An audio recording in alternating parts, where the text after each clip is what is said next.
Kryetari i Partisë Demokratike Shkodër, Ardit Çylybyli, ka reaguar përmes një postimi në Facebook lidhur me çmimin e lartë të karburanteve në vend, me diferencë të theksuar me malin e zi. Me një distancë prej vetëm 42 km nga Shkodra, çmimi i naftës ndryshon ndjeshëm.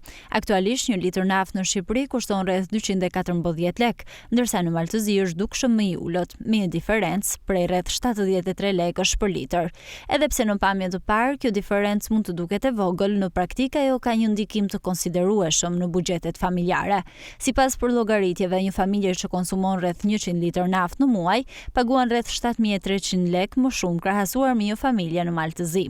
Për shumë familje me të ardhura mesatare, kjo shumë përkthehet në kufizime për shpenzimet bazës si ushqimi, arsimi dhe shërbimet. Ndërkohë, efekti i çmimit të lartë të karburanteve shtrihet edhe në ekonominë në tërësi. Rritja e kostove të transportit sjell automatikisht rritje të çmimeve të produkteve të përditshme, duke krijuar një efekt zinxhir dhe duke ulur fuqinë blerëse të qytetarëve.